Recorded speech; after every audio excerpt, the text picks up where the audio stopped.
All right, we're back, and that's the piece. That's it right there. Venomized Hot Shot.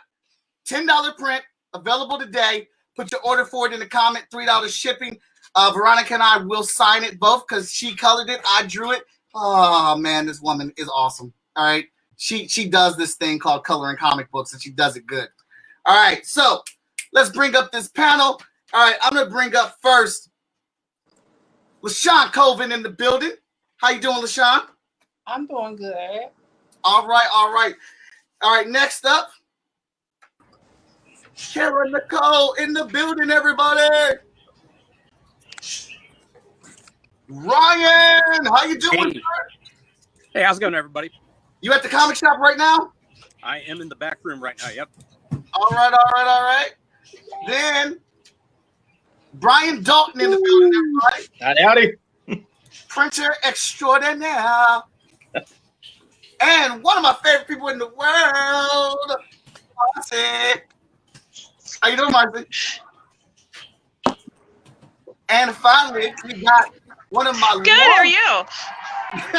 And now we got one of my longest and oldest friends, Trevor Zammit, in the building, everybody.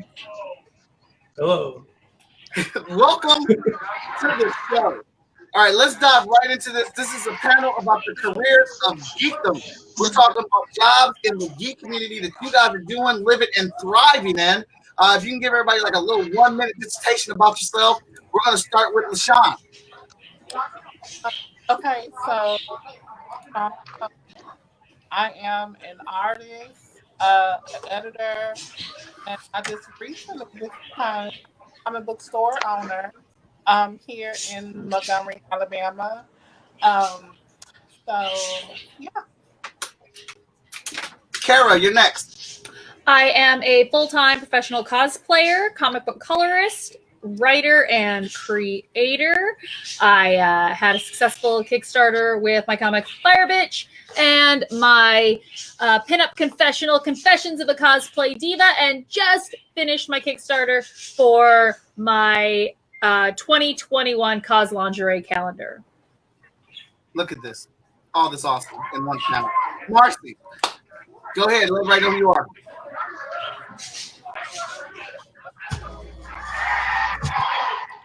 Hi. I'm a part-time cosplayer.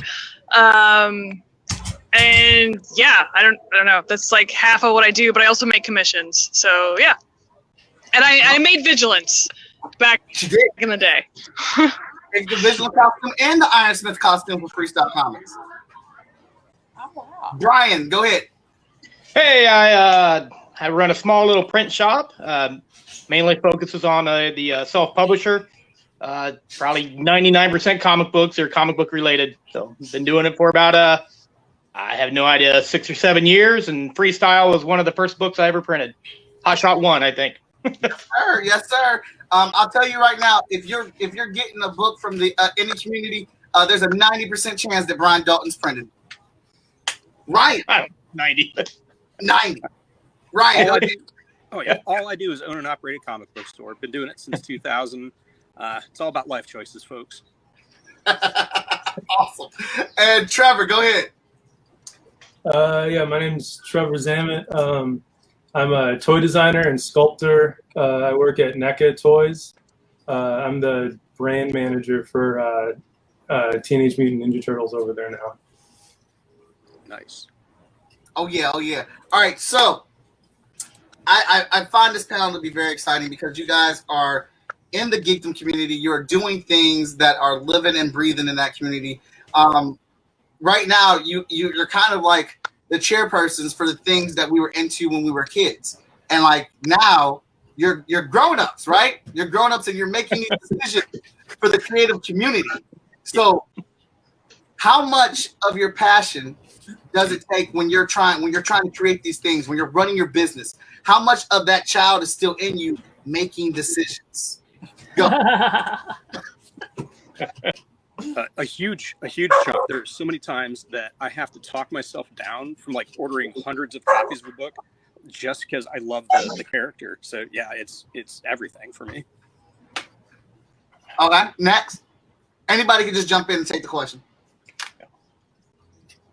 Well, I just get the joy of getting when I was a kid in school, we'd go to the store, or, go to the library and pick up a comic book and read it. And now I get to sit there and I get to get like first eyes on a lot of these books and just kind of sit back and remember my childhood. About every day I get to print, so I can't complain about that. It's a lot different than what my other job is. Let's go to Marcy.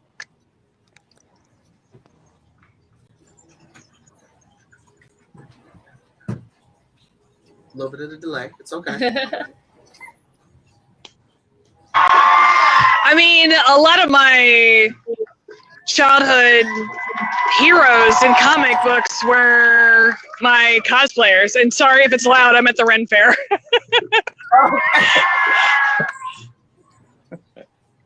All right.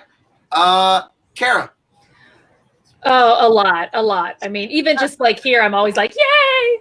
Like every time I get to interact and talk about comics and talk about cosplay and talk about these things, I'm like, and so if I'm crafting, that's when like grown-up brain comes in.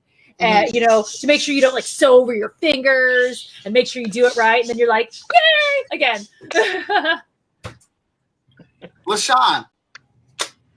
I'm so sorry. Can you repeat the question? I had to go and somebody was at my door. Oh, no problem. I was asking, how much does the inner child in you play a role on your business decisions today? It plays all the decisions.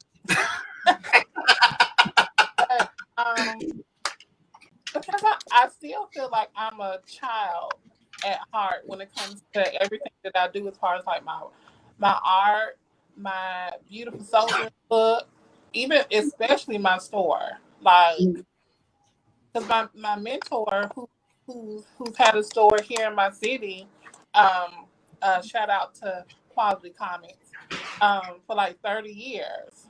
And he's kind of teaching, and I don't know if it's like comic store owners who've been in the game for like 20 plus years, but he's kind of like, he told me, he was like, yeah, you got fresh ideas, you can see your passion, you can see all of that. I'm like, aren't all comic shop owners like that?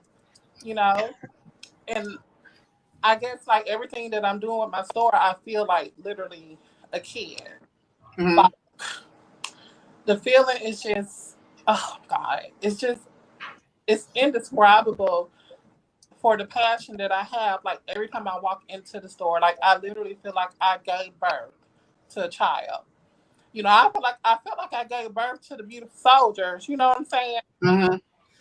It's just different with my store because I put so much into the store, and I literally feel like it was like the kid in me that made like every decision, if that makes sense.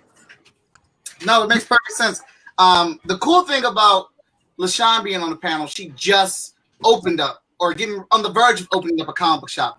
And she has been very open about sharing that progress with social media. So I've seen this shop go from this empty room, this empty space, to this miraculous playground of geekdom with, PlayStation 4s, Xbox Ones, toys, statues, video games everywhere. Like her shop looks like it's been running for the last 5 years in a matter of a month. So I really do think there's a lot of kid at heart and play with your decisions and going on. Yeah, because honestly, I look at some of like my friends who are adults, and they're not really into the pop culture or the whole geek, atmosphere, and they don't have any kid. I mean, I don't know if this is like this with y'all, but they just don't have any kid in them at all. I'm like, okay, because I'm a gamer. It was very important for my store to have a gaming area because, like, when I tell you I am a gamer, I play my PS4 almost every day. Right. I'm highly waiting on the 5, and it's just hard when you don't really have a lot of other fellow geeks around you to talk about, that type of feeling with. Mm-hmm. Trevor. Now, Yeah. this is a bit of a different experience. Trevor Zammit is the person that got me to like really, really love toys. I met him at the Columbus College of Art Design, and I walked into his dorm room, and he had toys everywhere. And we got real cool, and then he took me back to his house in Mentor, and it was a toy shop. I was like, wait, we can be adults and have toys like this everywhere? That's okay. And I've strove to have my house like that ever since then. And I've gotten to see Trevor work on tons of things. So how much does your childhood play in your decisions at NECA with all the toys you work on, Trevor? Obviously, it's all of it. You know, like everyone there is, everything we do is like 80s nostalgic stuff. Like there's, long before we were doing Turtles and everything, there was, Terminator and Alien and Predator and Freddy and Jason. And it's all this stuff that we grew up with. And we wanted to make these like, we want to make figures that we couldn't get in the 80s or early 90s. And yeah, so everything is just like, now that we're grown up, we're adults, we're, we have the ability to like make these action figures that like we just always wanted. And then I personally just got super lucky with, we got the Ninja Turtle license back, and we started making like the cartoon figures and the figures from the movie. And like the first Turtles movie is like one of my favorite movies, so it was great. Again, that's everything we do at NECA is just making the toys we always wanted as kids. That's awesome. That's awesome. I can definitely believe that because I have 2 sets of those NECA turtles. Movie. Well, I mean, we just sit there in the dorms and just like watch those movies, and I mean, that's all we did was talk about like X-Men and Ninja Turtles and Ghostbusters. That was like our whole life. Like, I don't know, 20 something years ago. Right. Yeah. So now with the career paths that you've all chosen, I think that when we're teenagers and we're brushing up on leaving the home and going out on our own ventures, I think there's a lot with our parents and other people that may not trust the decisions that we make. May say that, nah, I don't think cosplay is a real stable job, hon. Like, can you do something else? Isn't there something else that you're willing to do? You want to make toys? That I just don't believe that that's something. You want to own a comic book shop. Comics are dead, baby. They're dead. What are you going to do?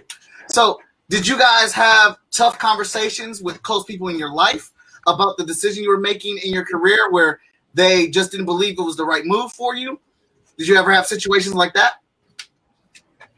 Let's start with Marcy.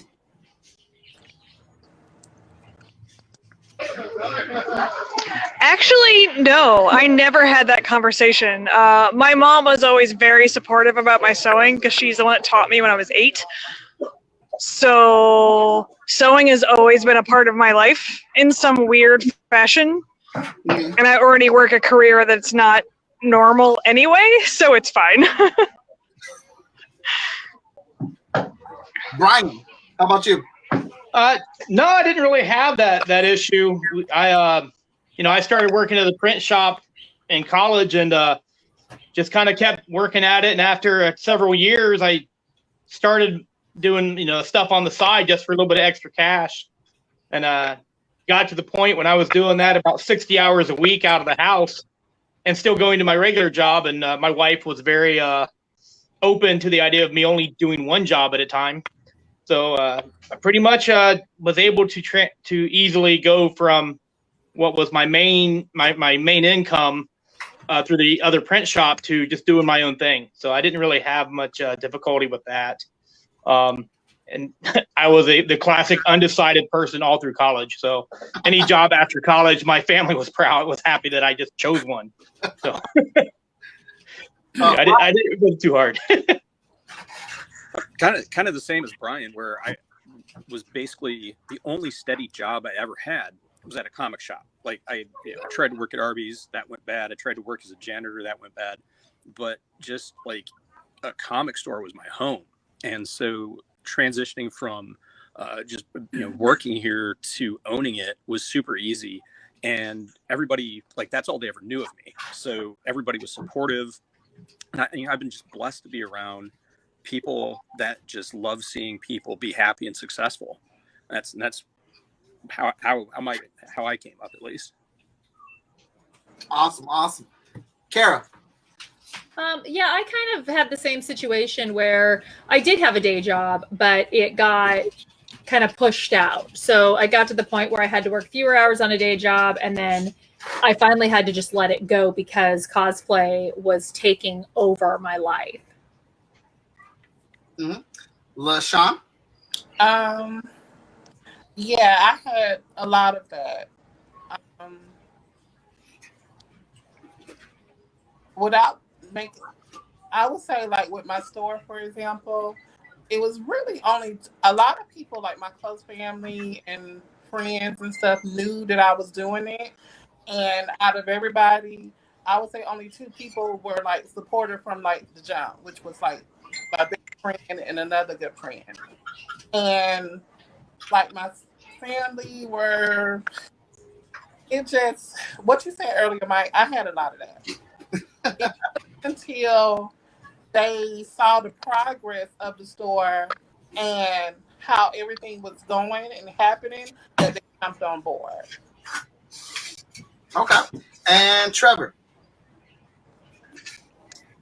Yeah, I always had support from my parents and stuff. My dad worked at an amusement park when I was a kid, so we were just always around like weird, fun stuff.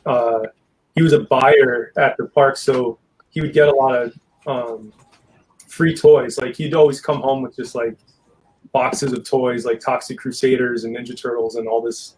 He would go to Toy Fair back in the 80s. So from a very young age, I was just surrounded by like fun stuff. And I honestly, I think my parents knew like there was no way I could survive outside of like having an art job. Like I could never work in an office or have any kind of regular thing. There's not possible. You know, I've been drawing and sculpting since I could hold crayons and Play-Doh and all that. So they really made sure that I focused on like the one strength I had, you know, so because I couldn't survive in the real world. You know, they kind of knew that early on, I think. Well, so that's great that you guys had support, and I think it really shows some positivity and growth for the time that we're in, the time and age that we're in. That new different types of jobs that aren't typical are more open, or that people are more open to, and it kind of goes back to a theme that I tell my kids in my art classes is that artists rule the world. You really don't realize that. Like we tell the world not only what it wants, but what it needs. We're the ones that create all that stuff for them. So I know I was working at this job, GC Services, and it was not the greatest. I tried my best to make it a fun place for myself, and it quickly beat me down over the years. And taking that leap from, you know, I've got an adult job to I really want to focus on these comic books and these comic book conventions. It's a scary thing, and I honestly don't think I would not have done it unless I got fired, which I did, because I got kids. I'm married. I'm in a house. Like working, like Brian, working the 30, 40 hours extra was a part of my regular routine. But to really take that leap and say, I got to get all invested in this because this is what I want to do with the push. So my question to y'all is, did you have a push or did you just take that leap yourself, and how did that go for you? Let's start with Trevor this time. Yeah, there was definitely a point after I graduated from school. You know, I had some freelance jobs here and there, but it was, you know, it was kind of tough going for a while. And I'd have my portfolio. I'd go to San Diego Comic-Con every year and just go around to all the, you know, different booths and show off my stuff. I get a little bit of work, but then it was a couple of years I had been talking to Randy Falk at NECA.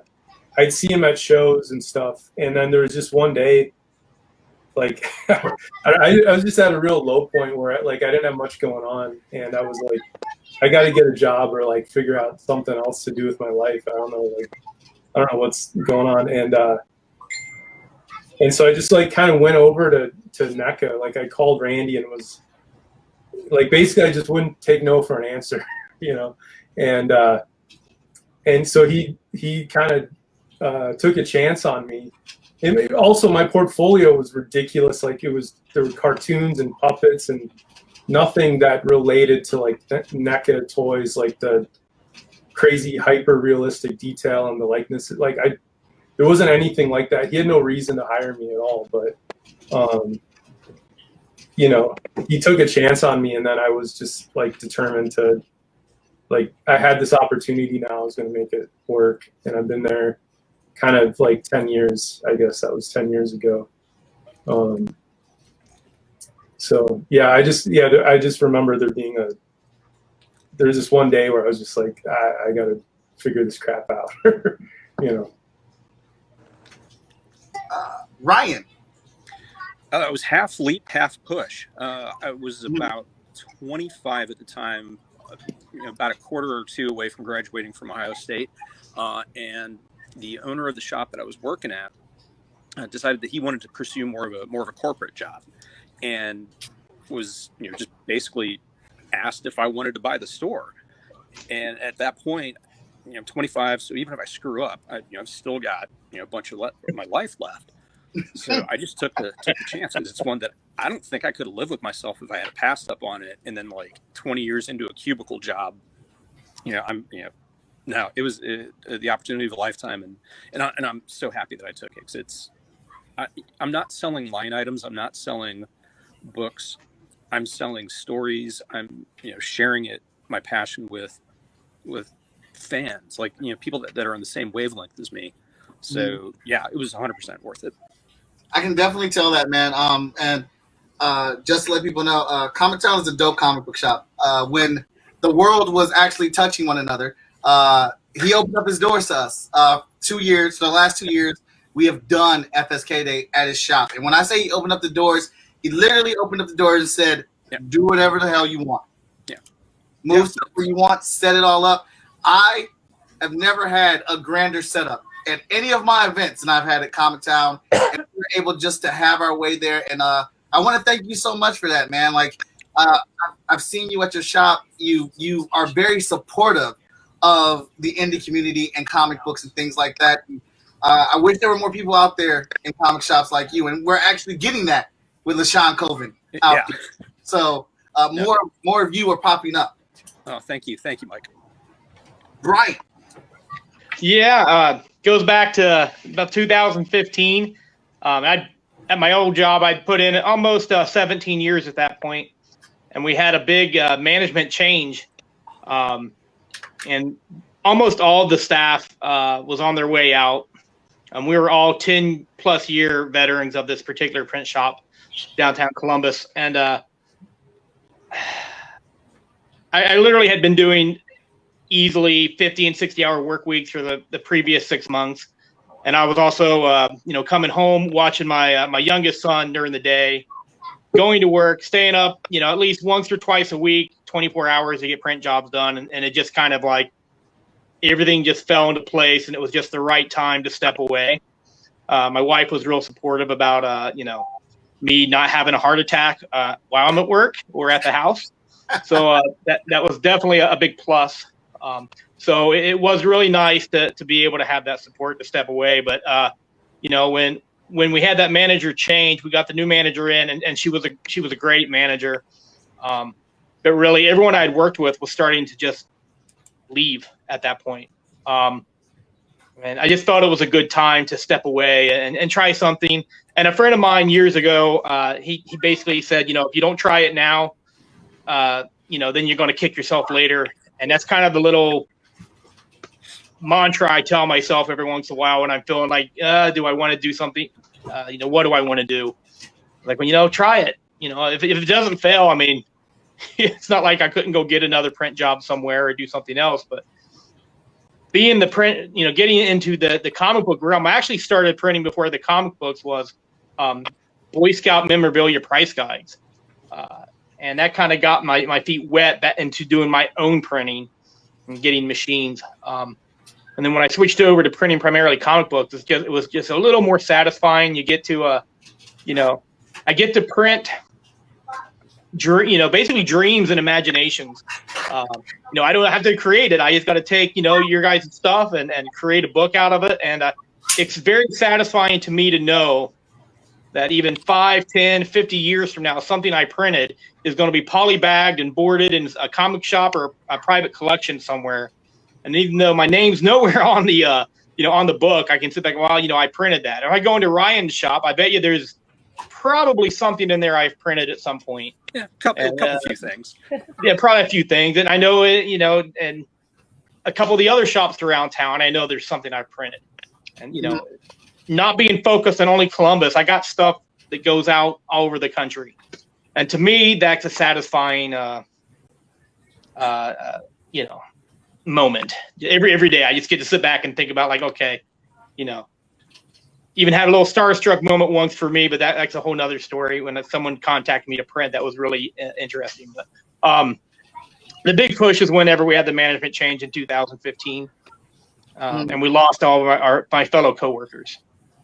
So that was help. That got me going. I already had my equipment at that point, so that was helpful too. And the equipment was that's a story as well, but maybe for a different question. Well, I can't speak your praise enough, Ryan. When I was making comic books with Vic, and we kept running into issues with getting the books printed, overpriced printing things, and it just the quality wasn't there for the books. Like, you don't know that you're not getting something of quality until you get something of quality. And to have somebody that is as knowledgeable as you are in printing and the care you take with each person's project, like it's not just a job for you. And I've always wanted to make sure I get my stuff in some shape or form printed through.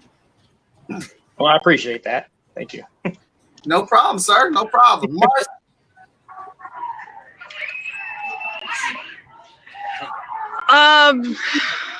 Man, it's a hard question to answer. I'm still doing cosplay part-time at this point, so it's not even like a full-time gig for me, but I kind of fell into doing commission work in college, and I was like, wait, people will pay me money for this? Like, hold on a second. I might want to do this. So I actually worked for a costume shop for a couple of years, and then I now work live event production, which is very, very different. But I've always been making costumes for everyone. All my friends and their cousins and whoever. Like, it's just, that's what I do. And your kids.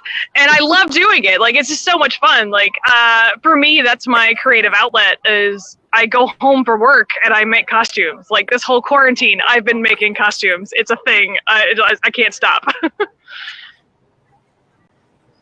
Kara.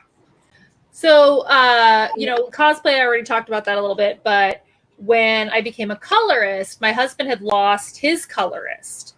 And, colorists can be very expensive. So I was like, well, what are we going to do? And he says, you're going to do it. And so I had to learn how to color. And we went from there. And then we started working on our own creator-owned projects as well. And I had been doing some writing and editing before, but now we were going to work together and create books together as opposed to separately, because we had both done work separately. So now we were going to work together, and I was going to color and he was going to draw. And so, yeah, that was just kind of the push. It was just out of necessity for his line art. And then it was like, okay, well, then let's just build this up into our own network. Okay. And LaShawn. My push was because honestly, before I had my store, everybody knows that I'm an artist. I draw, and I had my book that I'm working on that comes out in the beginning of next year. Beautiful Soldiers. That's what I'm was well known for. But when my mother passed away in April of this year, something kind of just clicked in me I've always like respected people who are like entrepreneurs, like my best friend, or like other people that I know that just have their own businesses. You know, they don't work for nobody. They don't do no 9 to 5. They're their own boss. I have a lot of respect for people like that. And I've always tried to position myself to get to that point. And I was kind of lollygagging around with it because I have beautiful soldiers to take up all my time.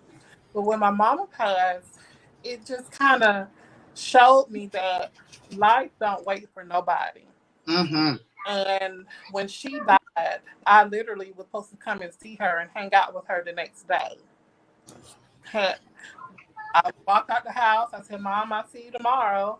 We can watch movies. We're supposed to hang out and everything. And she died that night.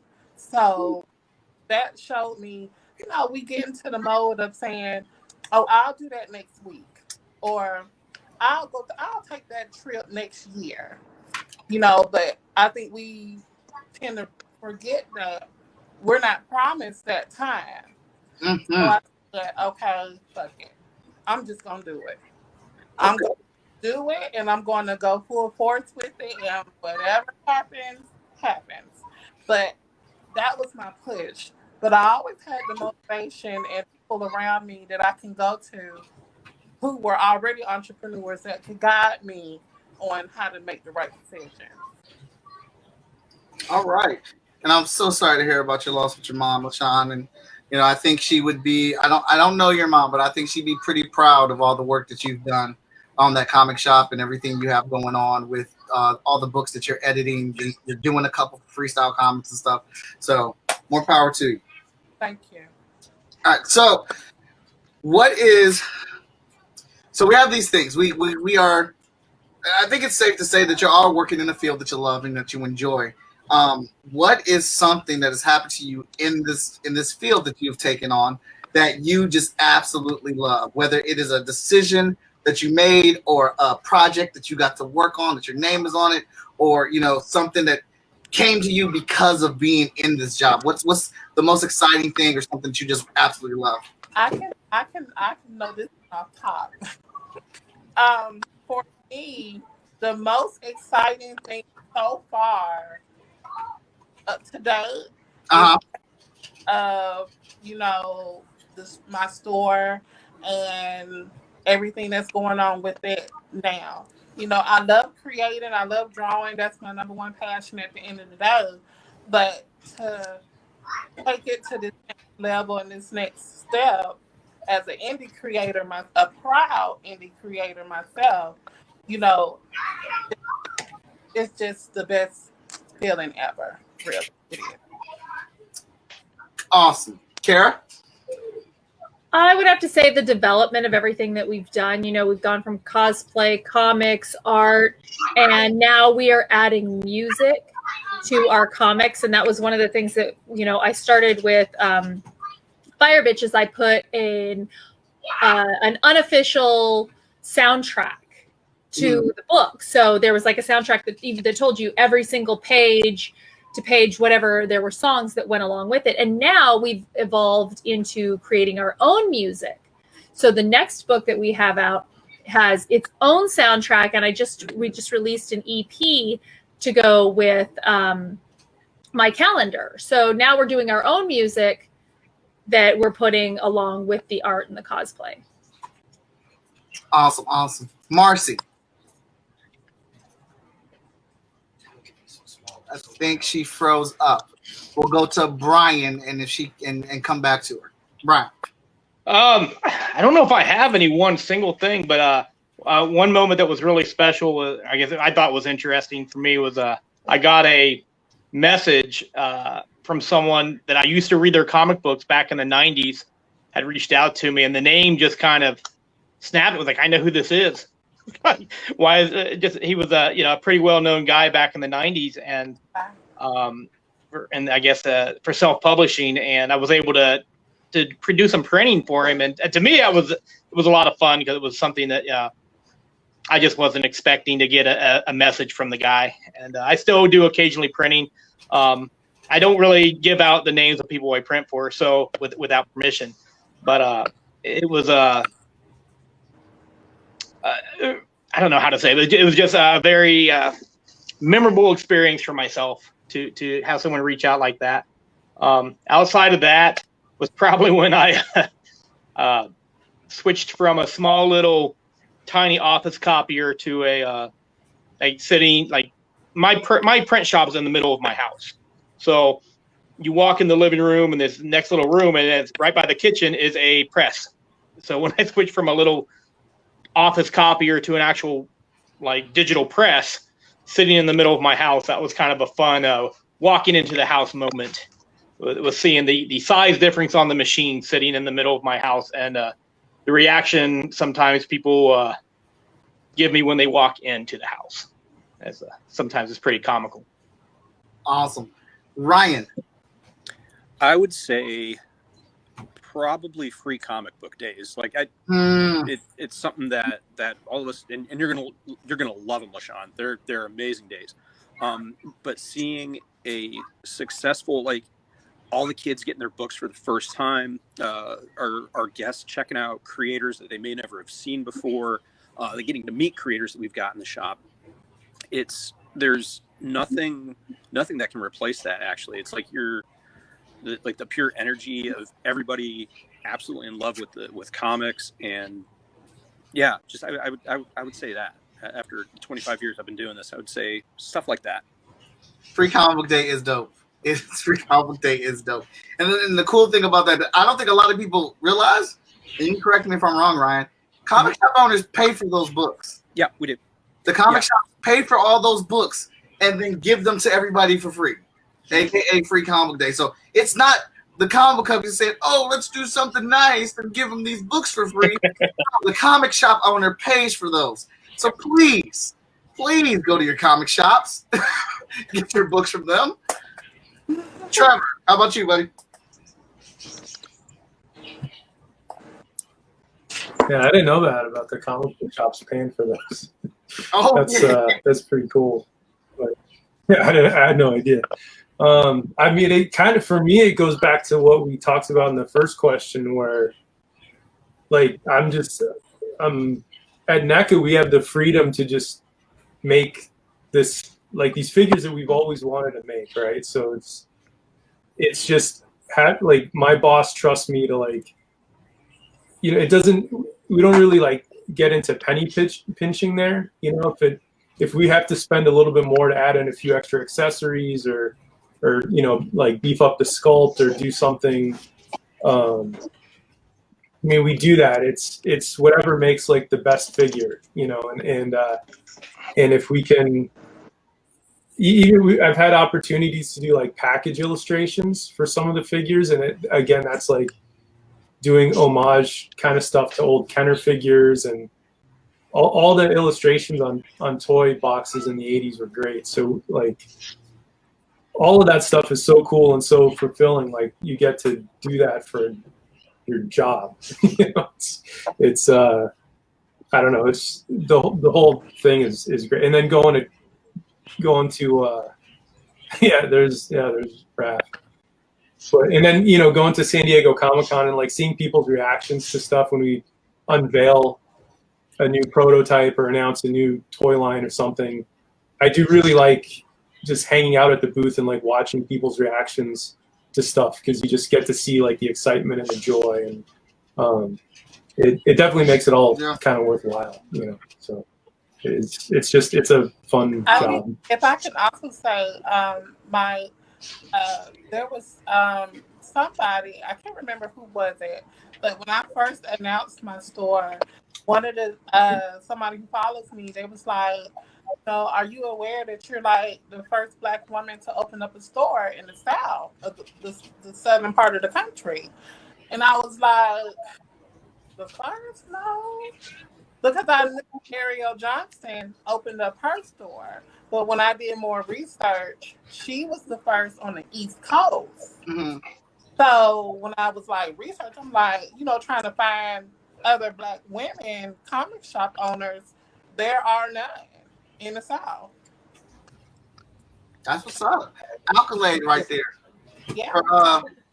For myself, I've always loved comics. Well, no, that's a lie. I used to hate comic books in 6th grade, so I'm not gonna lie to you. But since I discovered my love for comic books and I started making them, this is my all-time favorite moment, and I'll end with that. I was at a comic book convention here in Columbus, Ohio, and I would sit up at this table, and one of my close friends, Marshall Shorts, his son came over and brought his friend. I just called him my nephew. He brought his friend over, and he was like, "Yo, this is Hot Shot. This is the book I've been talking about." So I automatically got a big ass smile on my face. Like, he's bringing his friend to come look at my book. And so his friend is just, he picks it up or whatever. You know, he gets the first issue.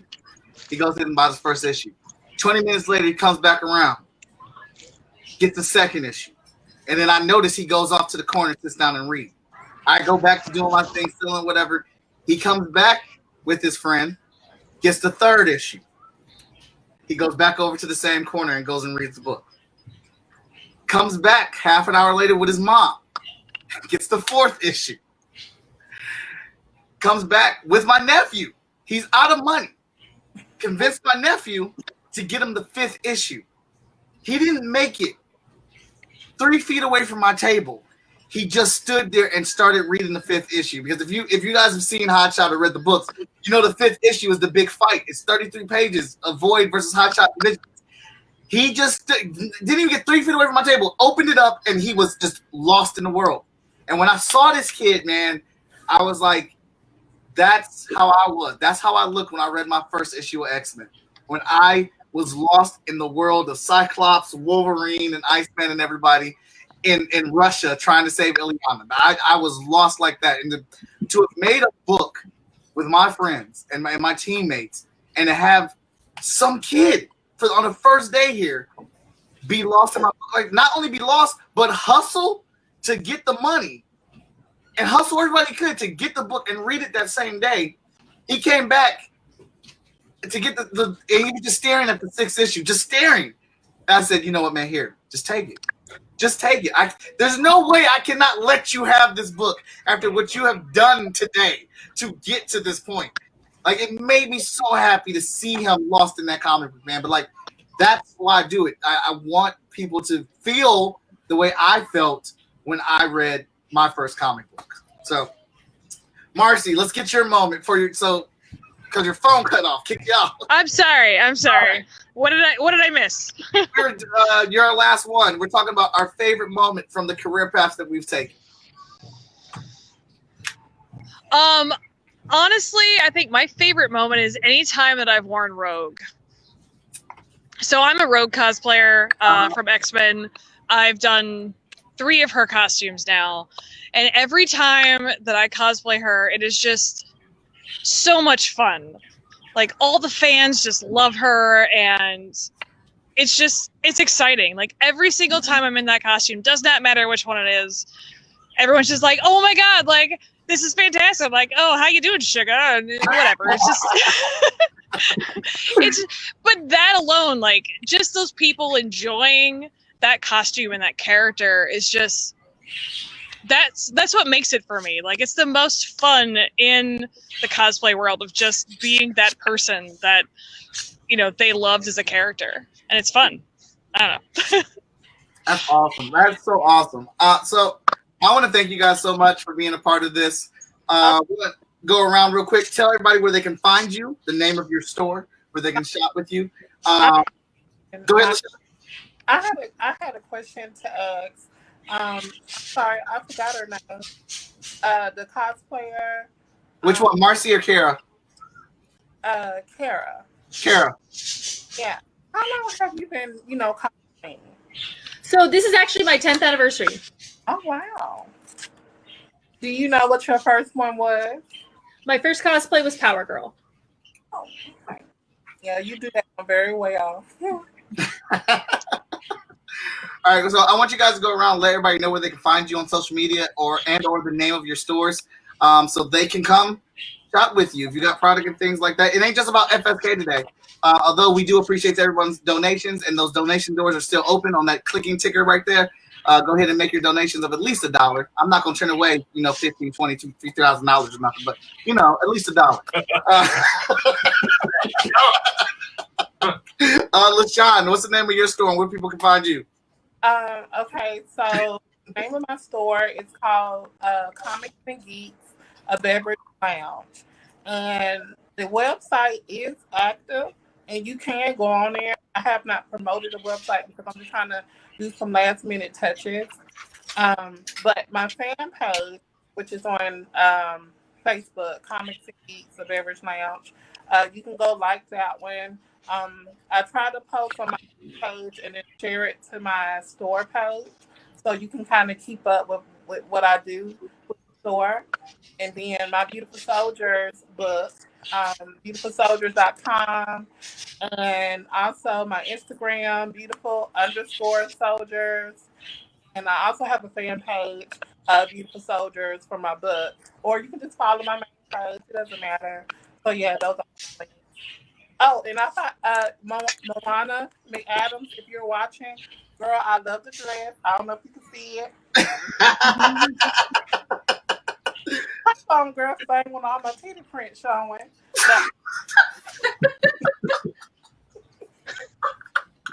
Karen Nicole, where can everybody find you at? You can find me at on Facebook, Instagram, Twitter as AZ Power Girl. You can follow my personal page, Karen Nicole. My store is 183degreestudio.com, and I'm on YouTube as the AZ Power Girl. Awesome. Ryan, where can they find you at? Oh, everywhere. We on Facebook, just look for Comic Town. We're on YouTube, Comic Town TV. Our website, where you can buy stuff, is shopcomictown.com. Instagram's World of Comic Town.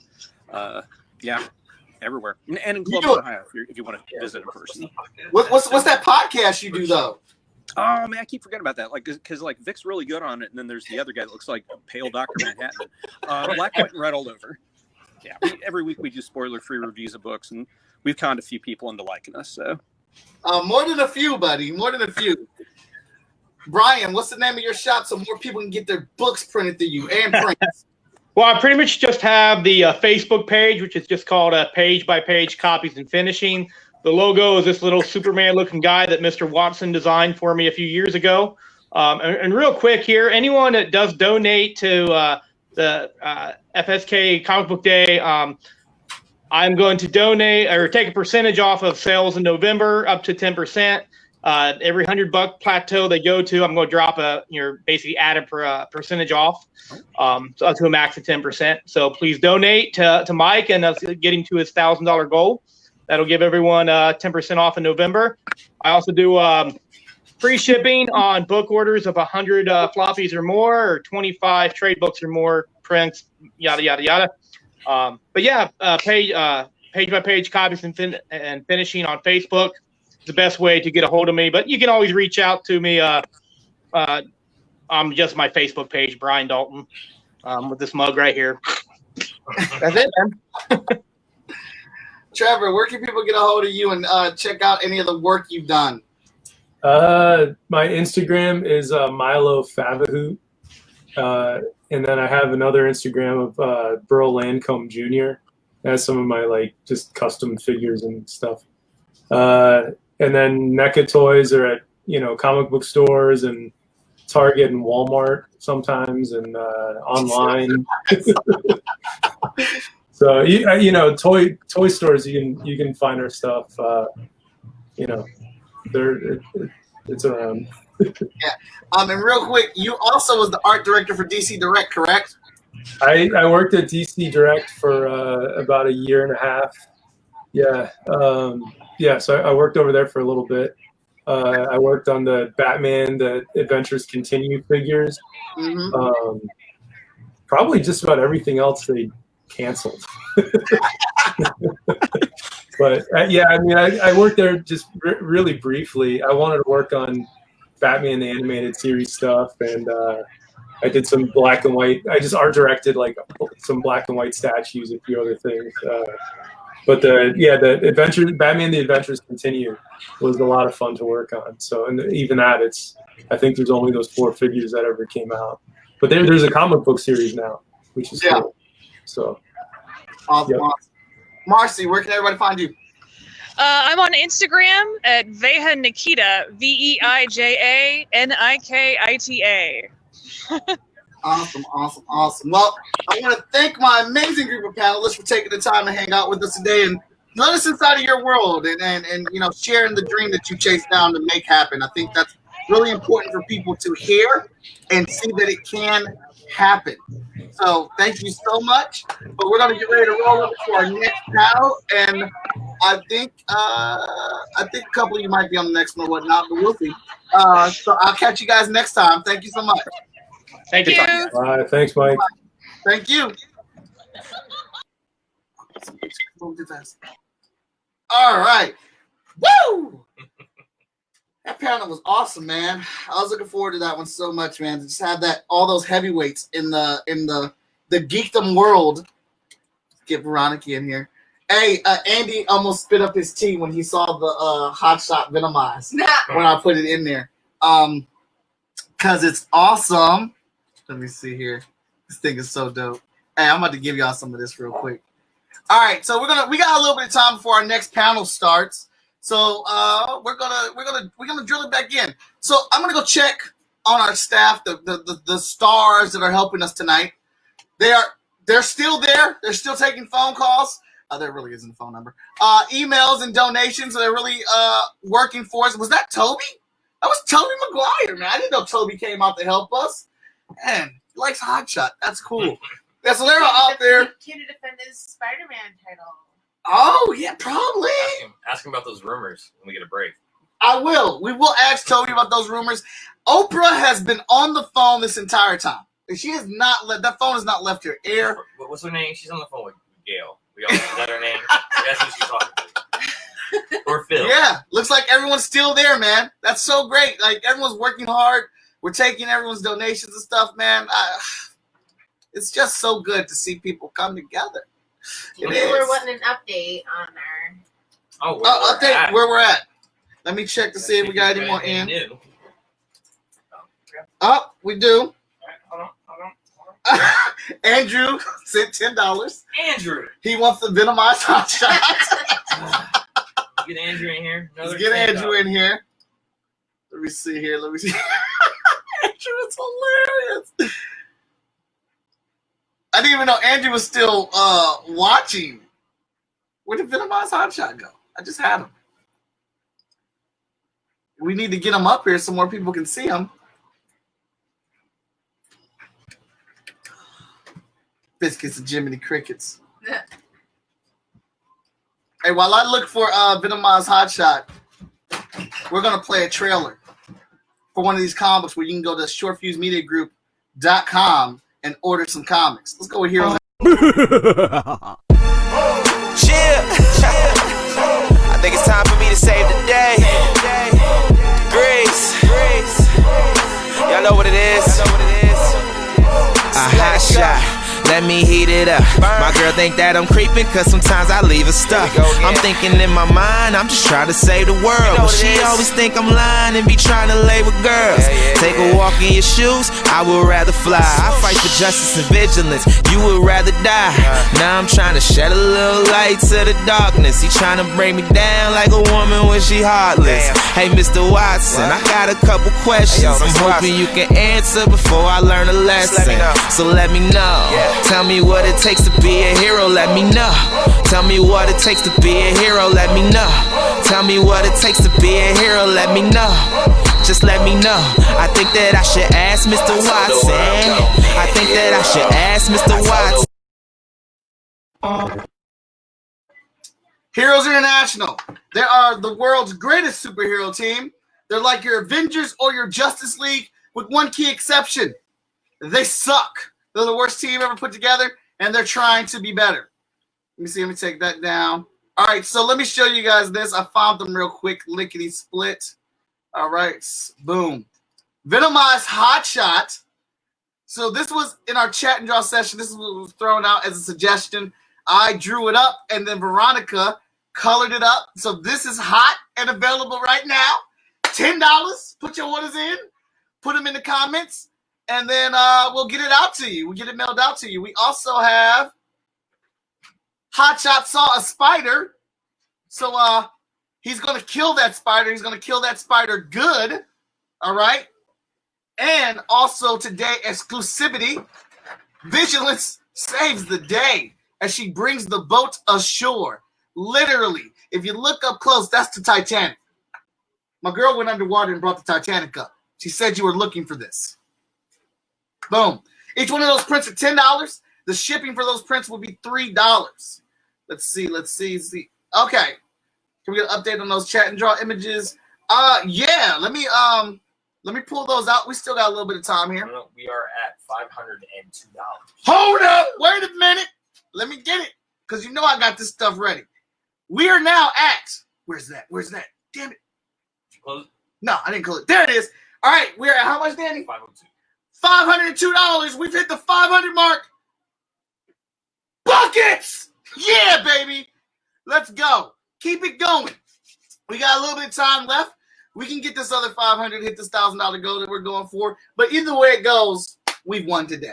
We've won. You guys have come out and support, and we really freaking appreciate that. Let me see. All right, I gave them their link already. Let me shrink that down. Let's take a look at the other chat and draw images. Got a lot of windows open up here, people, so give me 1 second, please. While I get this together, we're going to watch another Carla testimonial.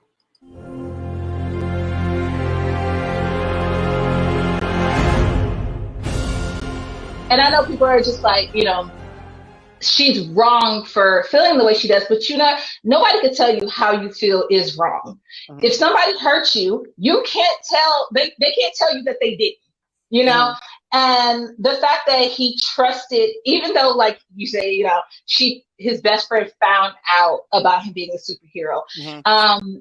To me, that's important to say, okay, my best friend knew, but the person that I'm sleeping with doesn't. That's a whole new level of disconnect that can't just, I'm sorry, I can't excuse it. So I get that he's a hero, but he's not infallible. Mm-hmm. And I think people try to excuse heroes or superheroes or anything like that by, go, oh, well, this was justified. It's not justified. Your ends do not justify it means do not justify the ends. Either come clean and be honest with her and respect how she feels about that, or walk the away, and that goes with like whether you're a superhero or not. If you can't respect somebody's feelings, you don't need to be in that relationship. And then he has this big fight with dragons, which I love dragons, so I'm just gonna put that out there. Okay. I will send you the link to the issue. Thank you. Thank you very much. No, and I get that, and he beats the baddies and he goes and has coffee with somebody, which would be all fine and dandy if he didn't make plans to be with his girl. So it's like, that's just another layer of the disrespect that's going on here. Mm-hmm. So I think that's a big part of how she's looking at this, because it's like saying, I could kick the shit out of you every day, but I'm saving lives. So it's okay that I'm kicking the shit out of you. Wow! All right, hey, I'm here for it. I'm here for it. But we're gonna throw it back to the panelists, and I want to see what they have to say about this response. Back to you, Danny Cooper.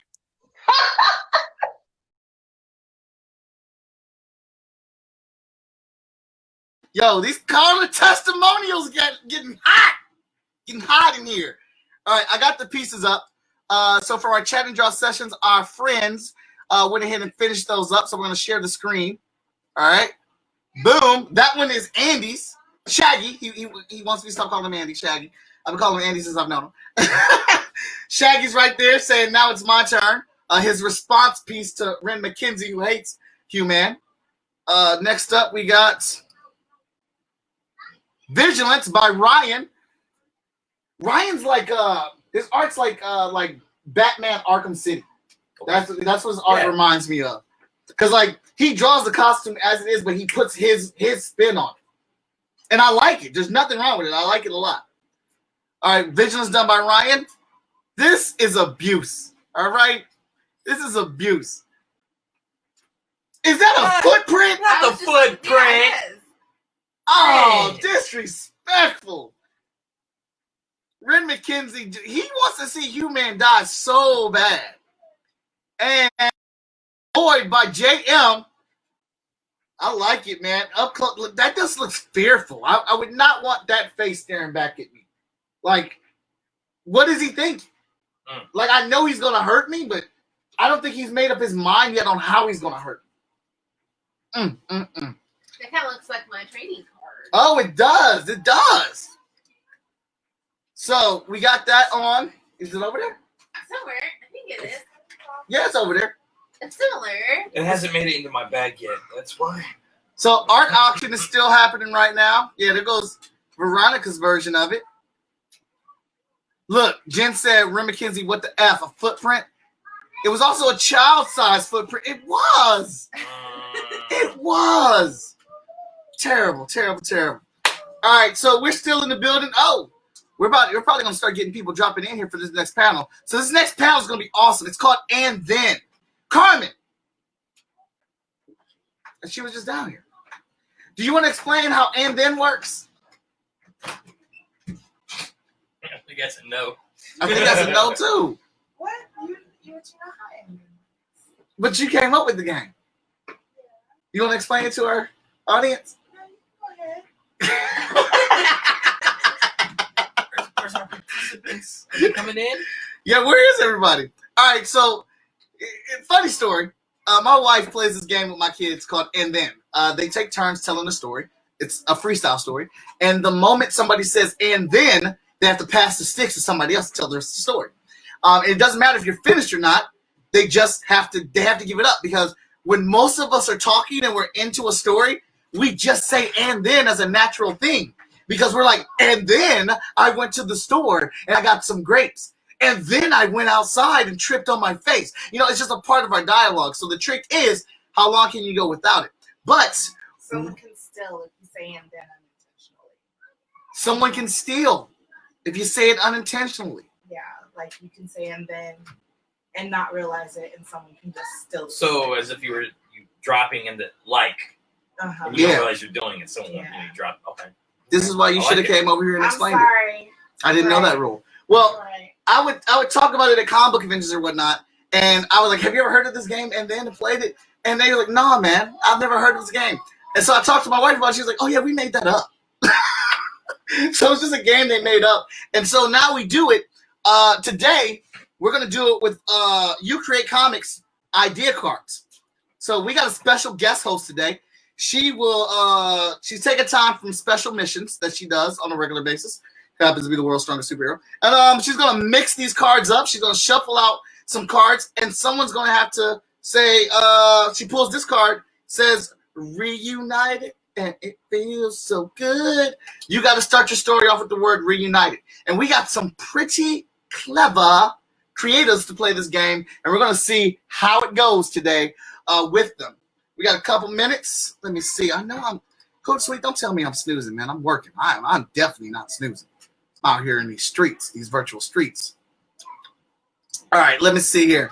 Hey, you know what? And just because we're using Victor's You Create comic cards, I want you guys to check out these You Create products. You can get these live right now. YouCreateComics.com. They're great tools to help you learn how to make comic books or use them if you're a comic book.